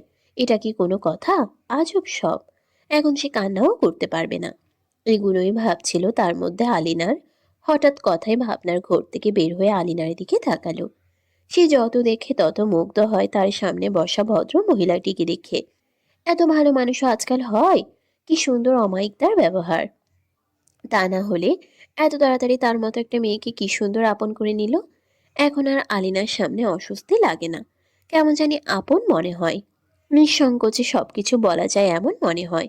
তাই তো কত সহজে তার যে মাথা ব্যথা করছে সেটা আলিনাকে বলে দিল। আন্টি? আবার আন্টি? না, আসলে মা, এই তো ঠিক আছে, এবার বলো। আমার না মাথাটা ব্যথা করছে, একটু ঘুমোতে পারলে ভালো হতো। আর কথা বলতে পারেনি রওশনী। তার আগেই আলিনা বলে উঠল, সে কি, মাথা ব্যথা কি বেশি করছে? হ্যাঁ, ওই আর কি। ওষুধ এনে দিই, খাও। না না, ঔষধ লাগবে না, ঘুমোলেই ঠিক হয়ে যাবে। তাহলে আন্টি, সরি, আমার নিউ মা, আজকে আমি যাই, বাসায় গিয়ে একটা ঘুম দেই, বুঝলেন? বলে একটা মিষ্টি হাসি দিল রওশনী। উহ, তা তো হবে না। মা বলে যখন একবার ডেকেছো, মেয়ের অসুখের সময় মেয়েকে একলা কি করে ছাড়ি? তোমার ঘুমাতে হবে তো, আমার বাসাতেই ঘুমাও। এখানে কি রুমের অভাব আছে? কিন্তু কোনো কিন্তু নয়, তুমি ঘুমাও যতক্ষণ ইচ্ছে, কেউ ডিস্টার্ব করবে না। মাথা ব্যথা কমলে তারপর বাসায় যাবে। অগত্যা রওশনী আর কিছু চাইলেও বলতে পারল না। তবে আরো এক দফা মুগ্ধ হলো আলিনার উপর। তখনই আলিনা কামিনীকে ডাক দিল। কামিনী, কামিনী, এদিকেই তো। কামিনী কিছুক্ষণ আগে রান্নাঘরের দিকে গিয়েছিল। আলিনার ডাকে দৌড়ে এসে জিজ্ঞেস করলো, কি হয়েছে ম্যাডাম? শোন, রৌশনীর মাথা ব্যথা করছে, তুই একটু ওর জন্য কড়া করে 1 কাপ চা বানিয়ে উপরে নিয়ে আয়। উপরে নিয়ে আসার কথা শুনে কামিনীর কিছুটা অবাকই হয়। তবে অত কিছু না ভেবে সে তার কাজ করতে চলে যায়। রওশনীর মাথাটা আসলেই এত বেশি ধরেছে যে সে আর কিছু না বলেই তার মায়ের মতন আলিনার সাথে যেতে থাকে। উপরে উঠে তারা একটা রুমের সামনে দাঁড়ায়। দরজা খোলাই আছে, তবে দরজা লক সিস্টেমের। কিরকম থাকে না, পাসওয়ার্ড দিয়ে ঢুকতে হয়, ওই রকম। কিন্তু তাদের কোনো অসুবিধা হয়নি, কারণ ওই যে বললাম, দরজা খোলাই আছে। রুমের ভিতরে ঢুকে আবার এক দফা অবাক হলো রওশনী। বুঝল না আজকে কি ওর অবাক হওয়ারই দিন। খালি অবাকের উপর অবাক। এটা বেডরুম না অন্য কিছু। আদো আদো চোখ খোলা সে অবস্থায় যা দেখছে, মাথা ব্যথা না থাকলে এতক্ষণে সবকিছু নিয়ে রিসার্চ করা হয়েছে তো ওর। তবে যতটুকু পারছে তাই দেখেই তো ওর অবস্থা খারাপ। বিশাল এক রুম। রুমের মাঝখান বরাবর এক মস্ত বড় খাট। মাস্টার বেড যাকে বলে আর কি। দেখিয়ে বোঝা যাচ্ছে কতটা নরম বিছানা। দেখেই তো ঘুম চলে আসছে। খাটের দুই পাশে দুটি টেবিল ল্যাম্প রাখা। উপরের দিকে মাঝ বরাবর চারবাতির টাইপ। এই কর্নারে একটা ড্রেসিং টেবিল রাখা। বাবা, তাও ড্রেসিং টেবিলেরও কি রং ঢং! আর কিছু দেখতে পাওয়ার সুযোগ পেল না, অবশ্য দেখতে চাইলেও না। তার তো বিছানা দেখেই কাজ ফাইনাল। আলিনা রওশনীকে ডেকে বলল, রৌশনী, নাও এবার বিছানায় শুয়ে পড়ো লক্ষ্মী মেয়ের মতো। আর তোমার এই মা তোমার মাথায় হাত বুলিয়ে দিচ্ছে। রওশনীও আর কথা না বলে বিছানায় শুয়ে পড়ল। আর ভাবতে লাগলো, ও মা, এটা বিছানা না অন্য কিছু, এত নরম, মনে হয় আমি বিছানার মধ্যেই ঢুকে যাব। বাপ রে, বড়লোকদের বিছানা বুঝি এমনই হয়? রওশনী শুয়ে পড়তেই আলিনাও যাই দেখতে কামিনীর চা বানানোর কাজ কত দূর। আসলে এই বাসায় কারো মাথা ব্যথা উঠলে কামিনীর স্পেশাল চা খেয়ে তা কিছুটা হলেও কমে বলে আলিনা মনে করেন। রুম দিয়ে বের হতেই দেখে কামিনীকে। তাকে দেখেই আলিনা বলে ওঠে, তোর এতক্ষণ লাগে 1 কাপ চা করতে? Sorry madam. হয়েছে, এবার দে। ম্যাডাম একটা প্রশ্ন ছিল। তাড়াতাড়ি কর। এটা তো আবির ভাইয়ের রুম, এত রুম থাকতে আপনি আবির ভাইয়ের রুমেই আপুকে আনলেন কেন? কামিনীর এহেন কথায় বিরক্তির চসূচক শব্দ বেরিয়ে এলো আলিনার মুখ দিয়ে। কপাল কুঁচকে বলতে লাগলো, আরে গাধা, আমি ইচ্ছে করেই ওকে এই রুমে এনেছি। নিজের হবু বরের রুমে আগে থেকেই যাওয়া আসা থাকলে পরে রানিজি লাগবে না, অসুবিধাও হবে না, বুঝলি? ওহ ম্যাডাম, আপনি তো সেই। বলেই হেসে দিল কামিনী। ওর হাসি দেখে আলিনাও হেসে দেয়। হ্যাঁ, দেখতে হবে না আমি কে। আমি আলিনা খান। এমনি এমনি তো এত বড় বিজনেসম্যান উইমেন হয়নি। হ্যাঁ, তা যা বলেছেন। কিন্তু এখন আমার লক্ষ্য হলো এই দুটিকে এক করার। যে করেই হোক এই দুটোকে এক করতে হবে। এরপর আলিনা সেখান থেকে চা নিয়ে চলে গেল রওশনীর কাছে। রৌশনী, রৌশনী, ওঠো একটু। মাত্রই একটু চোখ বুজেছিল, হঠাৎ আলিনার ডাক শুনে তার দিকে তাকায় রওশনী। জি। দুঃখিত আমার সোনামা, তোমার ঘুমের ব্যাঘাত ঘটানোর জন্য, তবে আমার কিছু করার নেই। তুমি একটু কষ্ট করে উঠো, এই চাটা খেয়ে নাও, দেখবে ভালো লাগবে। কামিনী কিন্তু খুব ভালো চা বানায়। আমাদের মাথা ব্যথা হলে ওর এই স্পেশাল চাটাই খাই। আলিনার কথা মতো রওশনীও চায়ের কাপটা নেয়, চায়ে চুমুক দিয়ে ভাবে, না আসলে এই চাটা খুব ভালো খেতে। মেয়েটার চায়ের হাত তো আসলেই ভালো, একটা থ্যাঙ্কস তো ডিজার্ভ করেই। যাওয়ার সময় বলে যাব। এরই মধ্যে চা খাওয়া শেষ করে কাপটা আলিনার হাতে দিতেই আলিনা এবার বলল, নাও, এবার আমি তোমার মাথায় হাত বুলিয়ে দিচ্ছি, তুমি ঘুমাও। অনেকদিন পর মায়ের মমতা পেয়ে আবেশে চোখ জোড়া বুঝে এলো রওশনীর। ঘুমের দেশে পাড়ি জমালো সে। রওশনীকে ঘুমিয়ে যেতে দেখে আলিনাও আস্তে করে চলে গেল রুম থেকে। ভার্সিটির রবিন বরণ প্রোগ্রাম বলে কথা, খুব কাজের চাপের মধ্যে যাচ্ছে আরিবের দিনকাল। একে তো তারা সবচেয়ে সিনিয়র, তার মধ্যে স্যাররাও তাদের দলকে সবকিছুর দায়িত্ব দিয়েছে। সেই সবের কারণেই ব্যস্ত দিন পার করছে সে। মাত্রই কাজ শেষ করে বাড়ির দিকে ফিরছিল আরিফ। এরই মধ্যে কোথা থেকে যেন রেহান এসে হাজির। তাকে দেখেই বোঝা যাচ্ছে সে খুবই এক্সাইটেড। কিরে, তোর আবার কি হলো? আরে কি হয়নি তাই বল। রেহানের কথায় বিরক্ত হয়ে আরিফ বলল। তা কি হয়নি? রেহান আরিফের বিরক্তি বুঝলেও পাত্তা না দিয়েই বলে, তোর জন্য বাইক রেসের চ্যালেঞ্জ করেছে। আর আমি তো জানি তুই কতটা অ্যাক্টিভ এই বাইকের উপর, তাই আমিও তাদের চ্যালেঞ্জ অ্যাকসেপ্ট করে এসেছি। কাজটা ঠিক করিনি বল। ভ্রু নাচিয়ে কথাটা বলল রেহান। এক্সেপ্ট যখন করেই এসেছিস তখন চল একটু দেখি আসি ব্যাপারটা। বলে স্মেক করলো আরিফ। রেহান আসলেই ঠিক বলেছে, বাইক তার ইমোশন। সে এই বাইকের উপর অ্যাডিক্টেড। বাইক রেস তার পছন্দের একটা জিনিস, বলতে গেলে ভারী পছন্দের জিনিস। যখনই বাইক রেস করে তখনই সে বিজয়ী হয়। বুঝলাম না ভাই, হঠাৎ এই বাইক রেসের চ্যালেঞ্জ কেন করলেন, তাও যে সে লোক না, গ্রেট বাইকার আরিফ খানকে। নিবিশ তার সামনে থাকা সুদর্শন যুবকটিকে প্রশ্ন করতেই যুবকটি বলতে লাগলো, অনেকদিন ধরে আমার শরীরটি কেমন ম্যাচ করছিল বাইক রেসের জন্য। কথাটা বলেই কেমন রহস্যজনক হাসি হাসলো যুবকটি। আবারও নিবিড়কে উদ্দেশ্য করে বলতে লাগলো, কিন্তু সারার একটা ভালো কোনো বাইকার পেলাম না। শেষবার যখন কতগুলোকে ধরে এনেছিলে ওগুলো কোনো বাইকার ছিল? সবগুলো আমার বাইকার কম জোকার বেশি মনে হয়েছে। এইবারের কথাটা খানিকটা বিরক্ত কণ্ঠেই বলল অভ্রয় নামের সুদর্শন যুবকটি। অভ্রয়ের এইরূপ কথায় নিবিড় নামের ছেলেটি এবার আর কিছুই বলতে পারল না, কারণ সে জানে ভাই তার উপর বেজায় বিরক্ত হয়েছেন। এখন কিছু বলা মানে নিজের পায়ে নিজেই কুড়ুল মারা। অভ্রয়, পুরো নাম অভ্রয় চৌধুরী। অভ্রনীল চৌধুরীর একমাত্র নাতি সে। অনেক বছর আগেই অভ্রয়ের বাবা মা মারা যায়। একটা কার অ্যাক্সিডেন্ট কেড়ে নেয় অভ্রয়ের বাবা মাকে তার কাছ থেকে। তবে মজার বিষয় হলো সেদিন কার অ্যাক্সিডেন্টে শুধু অভ্রয়ের বাবা মাই মারা যায় না, আরও একজনও তার বাবা মাকে হারায়। শুধুমাত্র অভ্রনীল চৌধুরী ছাড়া কেউ জানে না সেদিন আসলে হয়েছিল কি। অভ্রনীল তার নাতিকে খুবই ভালোবাসেন, তাই তো নিজের নামের সাথে মিল রেখে নাতির নামকরণ করেন অভ্রয় চৌধুরী। বাবা মা হারানো এই নাতিটাই তার সব। কখনো কোনো ইচ্ছা অপূর্ণ রাখেননি। যখন যা চেয়েছে তাই পেয়েছে অভ্রয়। তাই তো এত আদরে আদরে সে বাদর হয়েছে। ছন্ন ছাড়া জীবন তার, কারো কথা শুনে না, শুধু তার দাদুকে ছাড়া। কথাই বলে না, বড়লোকের বিগড়ে যাওয়া ছেলে, সেরকম আর কি। তবে অভ্রয় কিন্তু মোটেও খারাপ মানুষ নয়। মানুষ হিসেবে সে যথেষ্ট সুচরিত্রের, খালি সমস্যা একটাই, বাবা মা ছাড়া বড় হওয়ার কারণে বিগড়ে গেছে। তার এই বিগড়ানো জীবনকে ঠিক করতে কেউ কি আসবে তার জীবনে, যে তার জীবনকে গুছিয়ে দিবে সুন্দর করে? অন্যদিকে বাই দ্য ওয়ে, চ্যালেঞ্জটা করলো কে? বাইকের দিকে যেতে যেতে রেহানকে উদ্দেশ্য করে প্রশ্নটা করলো আরিফ। আরিফের প্রশ্নের জবাবে ছোট করে জবাব দিল রিহান। অভয় চৌধুরী। ওয়াও, খেলা দেখছি জমে যাবে রে রেহান। কথাটা বলেই একটা বাঁকা হাসি দিয়ে বাইক স্টার্ট করলো আরিফ। শো শো করে চোখের পলকিয়ে গায়েব হয়ে গেল বাইকটি। চারিদিকে রহস্যজনক চোখে তাকিয়ে রইল রেহান। তার ভাব দেখে কিছু বোঝা গেল না, তবে বোঝা গেল কিছু তো একটা আছে। খানবাড়িতে মাত্রই চোখ মেলেছে রওশনী। নরম বিছানা, সাথে আলিনার মমতা, সব মিলিয়ে ভালোই ঘুম হয়েছে তার।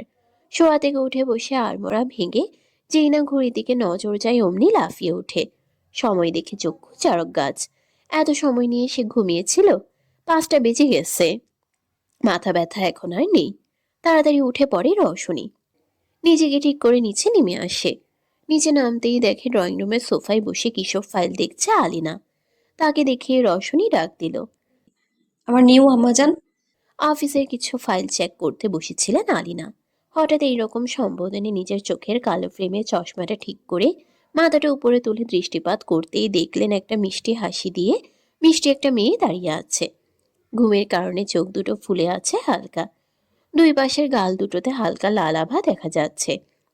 সারা মুখ জুড়ে এক অপরূপ মায়া, সাথে মিষ্টি এক হাসি দিয়ে দাঁড়িয়ে আছে। কি সুন্দর যে লাগছে আলিনার কাছে রওশনীকে। রওশনীর হাসি মুখে বলা কথাটাই আলিনাও হাসি দিয়ে বলল। বাহ, খুব সুন্দর ডাক তো আম্মাজান। আলিনার কথায় আবারও হাসলো রওশনী, তবে এবার আরো প্রশস্ত করে। ওর এরকম হাসি দেওয়ার কারণে প্রথমবারের মতো ওর দাঁত খেয়াল করলো আলিনা। ওর একটা গজ দাঁত আছে, যা ওর হাসিকে আরো সুন্দর করে তুলছে বলে মনে করেন আলিনা। বরাবরই আলিনার এই দাঁতগুলো পছন্দের। তার খুব শখ ছিল এই দাঁতের, কিন্তু তার তো আর নেই। তবে এখন রওশনীর এরকম দাঁত থাকায় সে বেজায় খুশি হয়। তার এই ভাবনার মধ্যে রওশনী বলে উঠল। আচ্ছা তাহলে আম্মাজান, আজকে আমি যাই, অনেক দেরি হয়ে গেছে, সন্ধ্যার আগে আমার বাসায় ফিরতে হবে। রওশনীর কথায় আলিনা বলল। সে কি এখনই চলে যাবে? হ্যাঁ, এখনই যেতে হবে আমায়। আর আমাকে থাকতে বলবেন না, অনেক সময় ছিলাম, আবার পরে আসবো। আজকে যাই আমি। রওশনীর এরকম কথায় আর জোর করতে পারলেন না আলিনা, তাই সে বলল। বেশ, যাও, আমি আর আটকাবো না আজকে, তবে আবার আসতে হবে। আচ্ছা, আসবো। দাঁড়াও, আমি ড্রাইভারকে বলছি তোমাকে দিয়ে আসতে। কিন্তু কোনো কিন্তু না, এখানেই দাঁড়াও, ড্রাইভার গাড়ি বের করুক, তারপর যাবে। আচ্ছা। আলিনা চলে গেল সেখান থেকে। হঠাৎ রওশনীর মনে পড়ল কামিনী তো তার কাছ থেকে একটা থ্যাঙ্কস পাবে। যাই কামিনীকে একটা থ্যাঙ্কস বলে আসি। যেই বাবা সেই কাজ। রওশনী চলে গেল কামিনীর কাছে। কামিনীর রুম কোনটা তা সে জানে। কামিনী দেখিয়েছিল তাকে। রুমের সামনে আসতেই যেই না টোকা দিবে, তার আগেই দরজা খুলে বেরিয়ে এলো কামিনী। দরজা খুলতেই সামনে রওশনীকে দেখিয়ে কিছুটা ঘাবড়িয়ে গেল কামিনী। কামিনীর দিকে তাকিয়ে রইল রওশনী। হঠাৎ তার কি জানি মনে হলো কামিনী কিছুকে লেন্স পড়েছে। হঠাৎ এরকম ভাবনার কারণে কিছুটা অবাক হলো রওশনী। আর কিছু ভাবতে পারলো না, তার আগেই কামিনী তাকে ডাক দিল। রওশনীকে এভাবে তার দিকে তাকিয়ে থাকতে দেখে একটু ঘাবড়ে গেল কামিনী। তবে কি রওশনী কিছু বুঝে নিল? না না, এরকম হতে পারে না। দেরি না করে রওশনীকে ডাক দিল। আপু কি হলো? এভাবে তাকিয়ে কি দেখছেন? আর আপনার কি কিছু লাগবে? না হলে হঠাৎ আমার রুমের সামনে। কামিনীর কথায় ভাবনা থেকে ফিরে আসে রওশনী, আর বিড়বিড় করে বলতে লাগলো। ধুর, কি সব কথা ভাবছি আমি, এরকম কিছুই না। রওশনীকে বিড়বিড় করতে দেখে কামিনী আবার তাকে জিজ্ঞেস করলো। কিছু কি হয়েছে আপু? আপনার কিছু লাগবে? উম হ্যাঁ, না। কি বলছেন আপু? আমি বুঝতে পারছি না। না না, কিছু না, আসলে আমি তোমায় থ্যাঙ্কস বলতে এসেছি। থ্যাঙ্কস, কিন্তু কেন? তোমার এত সুন্দর চায়ের জন্য। আমার মাথা ব্যথায়, আমাকে এত সুন্দর চা করে খাওয়ানোর জন্য থ্যাঙ্কস। সাথে একটা মিষ্টি হাসি দিল রওশনী। আরে কি যে বলেন না আপু, এতে থ্যাঙ্কসের কি আছে? মুখে এটা বললেও মনে মনে ভাবল। যাক, বেঁচে গেছি, কিছু বোঝেনি। এরই মধ্যে আলিনা রওশনীর নাম ধরে ডাকলে তাদের কথা রীতি ওখানেই ঘটে। রৌশনী, রৌশনী, কোথায় তুমি? এই তো এইখানে। আসো, ড্রাইভার অপেক্ষা করছে। তারপর গাড়িতে উঠলে আলিনা ড্রাইভারের উদ্দেশ্যে বলল। শোনো, ওকে সেফলি পৌঁছে দিবে। তার কথার উত্তরে ড্রাইভার বলল। আচ্ছা ম্যাডাম, আপনি কোনো চিন্তা করবেন না। এবার তিনি রওশনীকে বললেন। ঠিক মতো যেও, আর আবার কিন্তু আসবে। আচ্ছা আম্মাজান। তারপর গাড়িটি চলে গেল আর আলিনাও ঘরে চলে আসলো। অন্যদিকে মুখোমুখি হয়ে দাঁড়িয়ে আছে দুজন যুবক। দুজনেরই দৃষ্টি ধারালো, বাজ পাখির মতো তীক্ষ্ণ নজর দিয়ে তারা একে অপরকে দেখছে। অনেকদিন পর দেখা হলো দ্য গ্রেট বাইকার আরিফ খান। অভ্রয় আরিফকে উদ্দেশ্য করে কথাটি বলল। এসব বাজে কথা বন্ধ রেখে আসল কথায় আয়। আসল কথা আবার কি? ও হ্যাঁ, মনে পড়েছে। ওর এরকম কথায় বিরক্তির চবর্গীয় শব্দ বের হয়ে আসলো আরিফের মুখ দিয়ে। ওকে বিরক্ত হতে দেখে এবার জোরে জোরে হাসতে লাগলো অভ্রয়। হঠাৎ হাসি থামিয়ে দিয়ে সিরিয়াস হয়ে বলতে লাগলো। তাহলে রেডি তো চ্যালেঞ্জের জন্য? আরিফ সবসময় রেডি থাকে। বলে একটা স্মিক করলো। বাহ, nice, I like your attitude bro. কিছুক্ষণ পর মানুষের ভিড় যেন উপচে পড়ছে। আর পড়বে নাই বা কেন? দুজন অসাধারণ বাইকারের রেস বলে কথা। কেউ আরিফ আরিফ বলে চিল্লাচ্ছে তো কেউ অভ্রয় অভ্রয় বলে। আর মেয়েগুলোর অবস্থা তো পুরোই খারাপ। যেখানে একজনের দেখা পাওয়াই বহুত কিছু, সেখানে আজকে দুজন একসাথে। এ যেন মেঘনা চাইতেই জল। এরই মধ্যে দুজন সুদর্শন যুবক এসে হাজির। নিজেদের নিজেদের বাইকের দিকে যাচ্ছে। দুজনের কালো আবরণে আবৃত। একজন পরেছে ব্ল্যাক টি শার্ট, তার উপর ব্ল্যাক লেদার জ্যাকেট আর ব্ল্যাক লেদার প্যান্ট, মাথায় হেলমেট। অপরজন পরেছে ব্ল্যাক টি শার্ট, তার উপর ব্ল্যাক ডেনিম জ্যাকেট ও প্যান্ট, তার মাথায়ও হেলমেট। তারা গিয়ে তাদের বাইকে বসলো। একজন রেস স্টার্ট করার জন্য রেডি বলতেই সা করে দুটো বাইকই চলে গেল। হাই স্পিডে চলছে দুটো বাইক। কেউ কারো কাছে হারবে না, কেউ কাউকে এক চুল পরিমাণও ছাড় দিতে নারাজ। এই আরিফের বাইক সামনে তো এই অভ্রয়ের বাইক সামনে। দেখিয়ে বোঝা যাচ্ছে কতটা এক্সপার্ট তারা দুজনেই। এরকম ভাবেই চলতে লাগলো তাদের রেস। কেউ কারো থেকে কম নয়, তবে জিত তো একজনেরই হয়। আর এই একজনটাই আর কেউ না, গ্রেট ব্রাইকার আরিফ। সামান্য ব্যবধানে জয়ী হলো সে। ফিনিশিং লাইন ক্রস করতেই দুইটা বাইককে তাদের ওনাররা সুনিপুণভাবে ব্রেক করে থামিয়ে দেয়। হেলমেট খুলে হাতে নেয় দুজন। চুলগুলোকে হাত দিয়ে পেছনে ঠেলে দেয় আরিফ। দুজন একসাথে আবার মুখোমুখি হয়।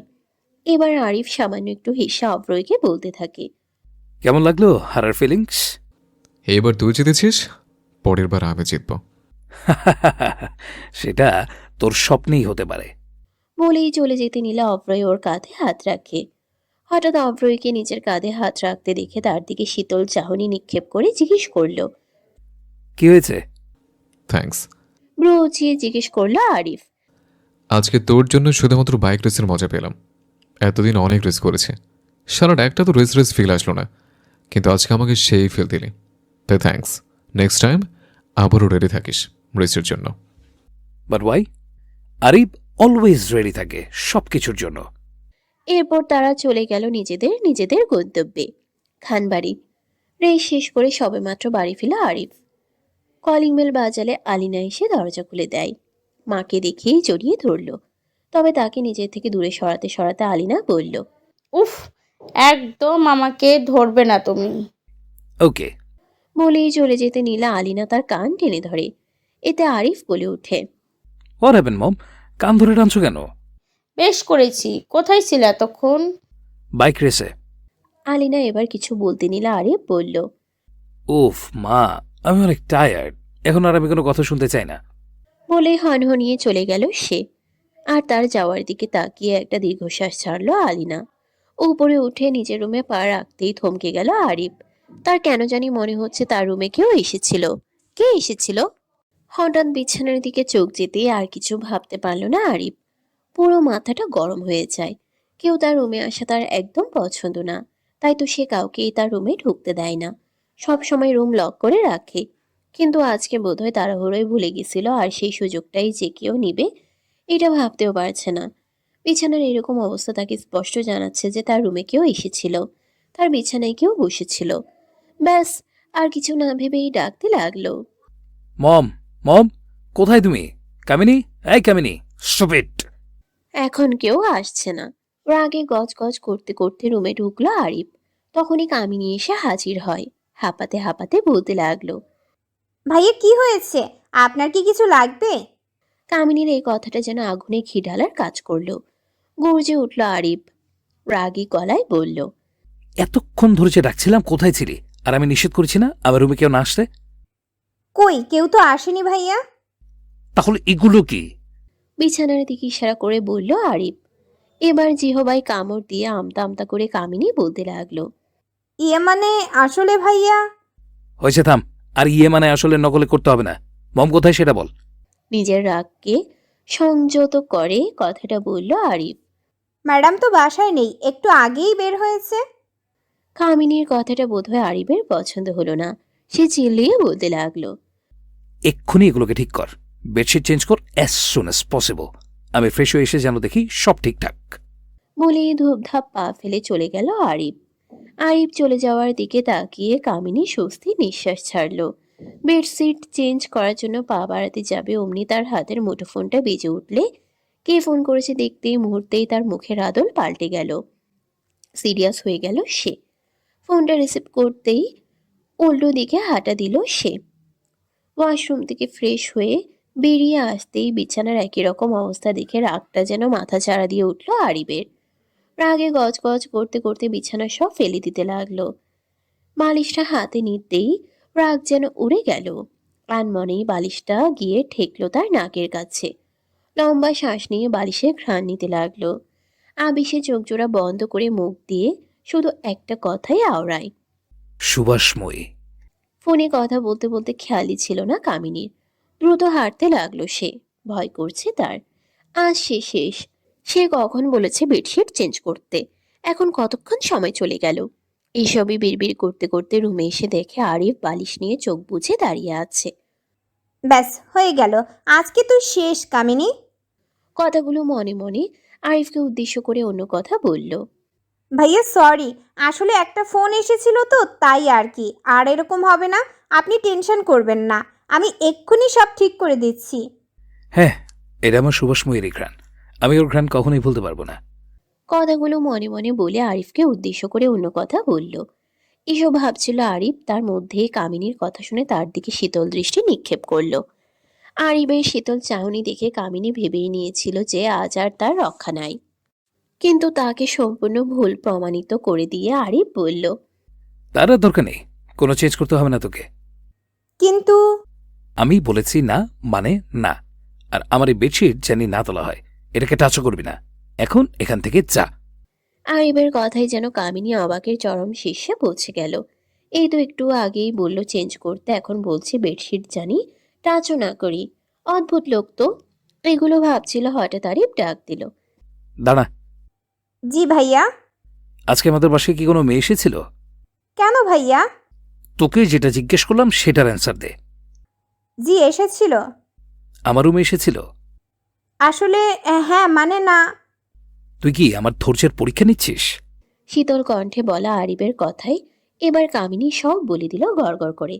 সব বলা শেষ হলে আরিফ কামিনীকে চলে যেতে বললে 1 মিনিটও না দাঁড়িয়ে কামিনী চলে যায়। প্রথমে ভার্সিটি, তারপর বাড়ি, আর তারপর একদম ডিরেক্ট আমার বেডে। বাহ, তুমি তো দেখছি অনেক ফার্স্ট সুবাসময়ী। আই লাইক ইট বলেই বাঁকা হাসলো আরিফ। তারপর বালিশটা নিয়ে বিছানায় শুয়ে পড়ল সে।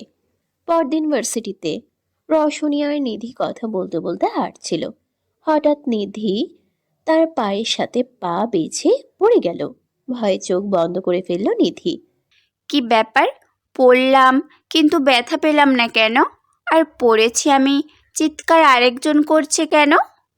এইসব ভাবতে ভাবতেই নিচের দিকে তাকিয়ে তো সে অবাক। এক ছেলের উপর সে পড়েছে। তাই তো বলি, ব্যথা কেন পেলাম না, এই হলো আসল রহস্য।